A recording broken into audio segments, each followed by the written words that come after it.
Hello, Pajama Bears. Today we're going to read Margaret and H.A. Reyes' Curious George and the Pizza Party, written by Cynthia Platt, illustrated in the style of H.A. Rey by Mary O'Keefe Young, published by Houghton Mifflin Harcourt. George was a good little monkey and always very curious. Today he wasn't just curious, he was excited. So excited, in fact, that he was turning flips and standing on his head. A little girl in George's building had invited him to her pizza party. George had never been to a pizza party before, but he loved parties and he loved pizza, so he knew it had to be good. "George, it's time for the pizza party," said the man with the yellow hat. "Have fun and remember to be on your best behavior."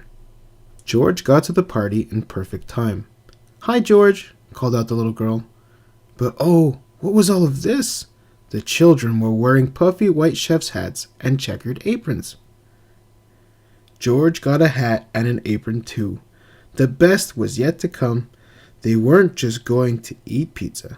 They were going to make it too. "Everyone will get a piece of pizza dough to roll out and make a special pizza," explained the girl's mother. There were many little lumps of dough. "But first, let's play some games," she said. Everyone went into the living room to play pin the pepperoni on the pizza. Everyone, that is, except George. He was curious about those pieces of dough. George thought and thought. If lots of little pieces of dough were good, maybe one huge one would be even better. He gathered the lumps of dough together and squished and squashed them until it became the very biggest piece of dough he'd ever seen. What fun! Maybe rolling it out would be even more fun. George poured flour out on the table, and he rolled and rolled and rolled the dough with a rolling pin. It was messy work. First he bumped over one of the chairs. Crash! Then he knocked over a sack of flour. Thump! The flour looked like snow lying on the floor of the kitchen. George liked snow, though, so he didn't mind at all. Soon he had gotten the dough nice and thin. But the thinner it got, the further it spread out. Before he knew it, the dough covered the table, then the chairs, and then George. Without the flour, it started to stick to everything, including George. George stopped to think. Maybe the dough was better off in small pieces after all. George got a pair of scissors and began cutting up the dough into lots of different shapes. He thought everyone would be pleased. "George! What have you done to the kitchen?" The little girl's mother didn't look very happy. "I think it's time for you to go home now." How surprised and sad George was. Just then, the children burst into the kitchen and saw the mess that George had made. "George, what happened?" asked one boy. The other children looked at the shapes George had made with wide eyes.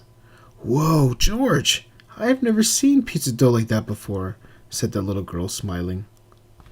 "Well," said her mother, "if you can clean up this mess quickly, George, I suppose you can stay to make a pizza." The children all helped George clean the kitchen. He was lucky to have so many good friends. As they worked, they talked about pizza. "I'm going to make one that looks like a star," said one little boy. "And I'm going to make one that looks like a house," said a girl. Once the kitchen was clean, the real fun began. All the children picked out perfect pieces of dough and got to work. They spooned on tomato sauce and sprinkled on cheese. They added lots of vegetables and pepperoni. The pizzas looked wonderful. One looked like a rainbow, another one a stop sign, and still another like a balloon. There was even a pizza that looked curiously like George. "Well, George," said the little girl's mother, "the pizzas taste great, and thanks to you, they look wonderful too." Everyone agreed. It was the best pizza anyone had ever seen or tasted. For the second time that day, George was so happy that he turned flips and stood on his head.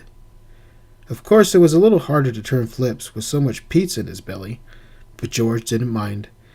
It had been a wonderful pizza party.